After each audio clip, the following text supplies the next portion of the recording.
السلام علیکم ورحمۃ اللہ وبرکاتہ۔ محترم ناظرین، محترم سامعین، افطار کی دعا کے معاملے کو لے کر لوگوں میں کچھ مسائل چلتے رہتے ہیں کہ افطار کی دعا کب پڑھنی چاہیے اور کب نہیں پڑھنی چاہیے۔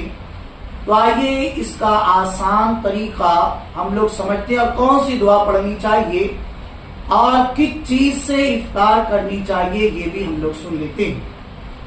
احادیث میں وارد ہے کہ حضور اقدس صلی اللہ علیہ وسلم نماز سے پہلے تر کھجوروں سے افطار فرماتے۔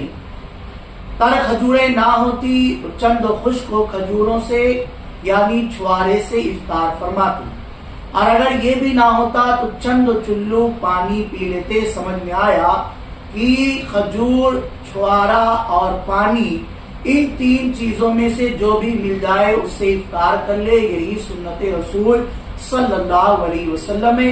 آج کھجور بہت کثرت کے ساتھ مل جاتی ہے، آسانی سے مل جاتی ہے، تو کھجور ہی سے افطار کرے۔ اب یہاں پر معاملہ یہ ہے کہ دعا کب پڑھیں۔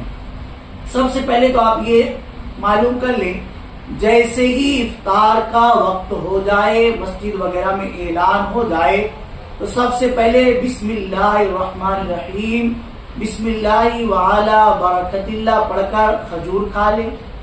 جب کھجور کھا لیں تو کھانے کے بعد یعنی افطار کرنے کے بعد یا پانی پینے کے بعد یا چھوارا کھانے کے بعد اب جو دعا وارد ہوئی ہے، یعنی افطار کے وقت جو دعا پڑھی جاتی ہے تو دراصل افطار کے بعد کی دعا ہے، اور وہ یہ ہے: اللہم لک صمت وبک آمنت وعلیک توکلت وعلی رزقک افطرت فتقبل منی۔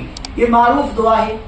تحتاوی میں ایک اور دعا ہے، وہ بھی سنیں: اللہم لک صمت وبک آمنت وعلیک توکلت وعلی رزقک افطرت فتقبل منی۔ یہ نہیں ہے علی رزقک افطرت فاغفر لی ما قدمت وما اخرت۔ الہی میں نے تیرے لیے روزہ رکھا، تجھ پر ایمان لایا، تجھ پر بھروسہ لیا اور تیری روزی سے افطار کیا، تو میرے اگلے پچھلے گناہوں کو بخش دے۔ تو آپ نے سمجھ لیا یہ افطار کی دعا کب پڑھنا ہے، اور اگر اعلان کرنے والا یہ دعا پڑھا دے رہا ہے تو یہ یاد دہانی کے لیے پڑھا رہا ہے، باقی آپ اسی طریقے سے دعا پڑھیں اور جو بتایا گیا اسی اعتبار سے آپ افطار کریں۔ ویڈیو کو ضرور شیئر کریں، لائک کریں، کامنٹ کریں، اور چینل پر نئے ہیں تو سبسکرائب ضرور کریں۔